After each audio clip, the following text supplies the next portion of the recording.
perkenalkan, nama aku Evina Damayanti dengan NIM 250 20 12 40 17 kelas PSR 25B. Jadi pada kesempatan kali ini saya akan menjelaskan tentang aliran optical art dan menjelaskan salah satu karya dari aliran tersebut.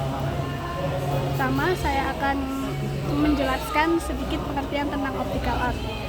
Optical art adalah gaya seni modern yang muncul sekitar tahun 1960-an menggunakan ilusi optik melalui pola abstrak, garis, bentuk geometris, dan warna untuk menciptakan sensasi gerakan, getaran, atau kedalaman yang mengelabui mata. Seringkali dalam karya hitam putih atau kontras warna tinggi. Tokoh utamanya antara lain Victor Vasarely dan Fritz Reuleaux, dengan puncak kepopuleran setelah pameran The Responsive Eye tahun 1965. Fritz Reuleaux memiliki salah satu karya paling terkenal yang identik dengan optical art yang berjudul Movement in Square.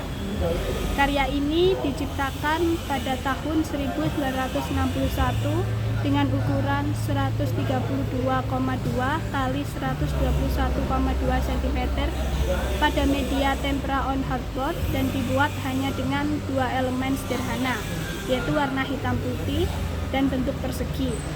Namun, dari kesederhanaan itu muncul ilusi visual yang sangat kuat, seolah-olah permukaan lukisan bergerak, melengkung, atau bergeser. Secara struktur, bagian kiri karya ini memperlihatkan kotak-kotak yang tersusun rapi dan stabil dengan ukuran yang konsisten. Namun, semakin ke arah kanan, kotak-kotaknya mulai mengalami distorsi, seperti bentuknya memanjang dan kemudian menyempit, menciptakan efek seperti tarikan atau tekanan pada permukaan visual.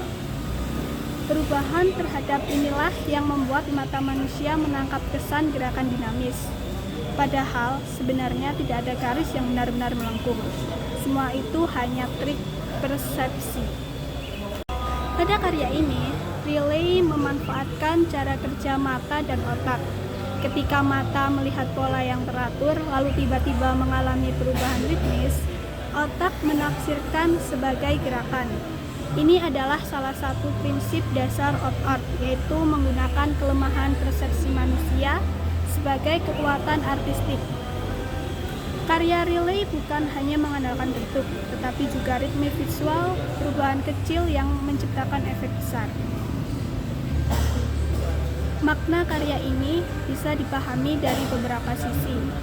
Secara formal, Fritz Reuleaux ingin mengeksplorasi bagaimana bentuk sederhana bisa menghasilkan pengalaman visual yang kompleks.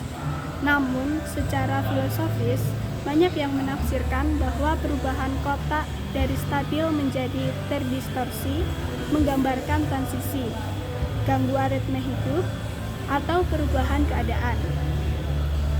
Reuleaux sering menekankan bahwa ia tertarik pada ketegangan antara keteraturan dan ketidakpastian, dan karya ini menangkap momen itu dengan sangat jelas. Selain itu, karya Movement in Square ini juga menunjukkan pentingnya optical art dalam perkembangan seni modern. Ia menolak ekspresivitas emosional dari seni sebelumnya dan menggantikannya dengan eksplorasi ilmiah terhadap persepsi. Meskipun terlihat seperti pola sederhana, proses berpikir di baliknya sangat matematis, presisi, dan terencana. Karya ini tetap relevan hingga saat ini. Prinsip ilusi optik yang digunakan Reuleaux sering muncul dalam desain grafis, motion graphic, branding, bahkan antarmuka digital. Dunia visual modern yang penuh dengan permainan gerak dan pola banyak terinspirasi dari eksperimen seperti ini. Karya Movement in Square ini membuktikan bahwa seni tidak selalu harus naratif atau penuh simbol. Terkadang permainan visual murni pun mampu menghadirkan pengalaman yang kuat dan memikat. Cukup sekian penjelasan dari saya tentang sedikitnya materi optical art dan salah satu karya yang terkenal dari Fritz Reuleaux yaitu Movement in Square. Sekian dari saya, maaf jika ada salah kata. Terima kasih. Wassalamualaikum warahmatullahi wabarakatuh.